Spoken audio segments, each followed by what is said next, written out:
गोविंदा को तलाक देने पर अड़ी सुनीता। शादी के 38 साल बाद लिया पति को तलाक देने का फैसला। अगर हुआ तलाक तो सुनीता के पास जाएगा गोविंदा की प्रॉपर्टी का कितना हिस्सा? क्या तलाक के बाद कंगाल हो जाएंगे गोविंदा? बॉलीवुड एक्टर गोविंदा की बीवी सुनीता आहूजा हाल ही में नई व्लॉगर बनी है। यहाँ सुनीता ने अपने व्लॉगिंग करियर की शुरुआत की और वहाँ इस जोड़ी की 38 साल पुरानी शादी टूटने की खबरें भी आ गई हैं। हाल ही में एक मीडिया रिपोर्ट में दावा किया गया है कि सुनीता और गोविंदा की शादी ऑलमोस्ट टूटने की कगार पर है। 38 साल तक शादी निभाने के बाद सुनीता ने गोविंदा से अलग होने का फैसला लिया है। सुनीता ने एक्टर पति पर धोखा देने, अलग रहने और क्रूरता करने के आरोपों के तहत दिसंबर 2024 में तलाक केस फाइल किया था, जिसकी हियरिंग बांद्रा स्थित फैमिली कोर्ट में चल रही है।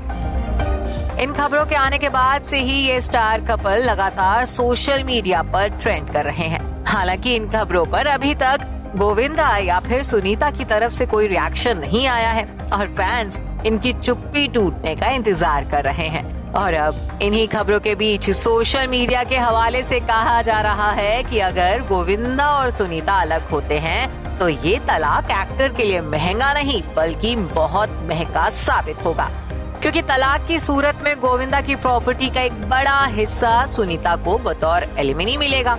तो वहीं कई यूजर्स ऐसे भी हैं जो इनकी शादी में दरार आने की खबरें देख एलिमनी को लेकर चर्चा कर रहे हैं। सवाल पूछ रहे हैं कि गोविंदा को तलाक की कितनी कीमत चुकानी पड़ेगी। एक यूजर का कमेंट है कि सुना है इनका तलाक होने वाला है, बेचारा गई आधी प्रॉपर्टी। ऐसे कई कमेंट्स हैं जिनके जरिए लोग गोविंदा की प्रॉपर्टी और एलिमनी अमाउंट को लेकर सवाल पूछ रहे हैं। जानकारी के लिए बता दें कि गोविंदा लंबे वक्त से फिल्मों से दूर हैं। हालांकि मीडिया रिपोर्ट्स के मुताबिक गोविंदा $20 मिलियन यानी कि तकरीबन 170 करोड़ रुपए की संपत्ति के मालिक हैं। एक्टर के मुंबई में 3 घर हैं। जुहू स्थित बंगला जलदर्शन में वो बरसों से रह रहे हैं। इस घर की कीमत लगभग 16 करोड़ रुपए बताई जाती है। इसके अलावा मुंबई में रुइया पार्क, मड आइलैंड में भी उनके 2 घर हैं। कोलकाता में भी एक्टर का एक घर है। तो वहीं रायगढ़ और लखनऊ जैसे शहरों में भी गोविंदा के फार्म हाउस और कुछ फ्लैट्स हैं।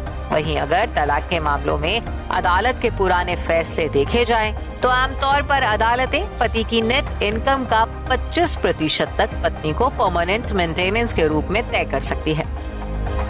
लेकिन अगर पत्नी भी कमाती है तो ये रकम कुछ हद तक कम हो जाती है। हालांकि गोविंदा को तलाक की स्थिति में सुनीता को कितनी रकम देनी होगी ये अदालत ही तय करेगी। वैसे कानून के जानकारों की माने तो 25% के हिसाब से गोविंदा को तकरीबन 35 से 40 करोड़ रुपए अपनी पत्नी को देने पड़ सकते हैं। बता दें कि शादी के बाद हाउसवाइफ बनकर रह रही और अपने बच्चों की परवरिश में बिजी रही सुनीता हाल ही में व्लॉगर बनी है। वो एक्टिंग में भी अपना करियर बढ़ाने पर विचार कर रही हैं। हालांकि तलाक की खबरों पर सुनीता और गोविंदा दोनों में से अभी तक किसी का रिएक्शन सामने नहीं आया है। फैंस इनकी चुप्पी टूटने का इंतजार कर रहे हैं। Bureau report E24।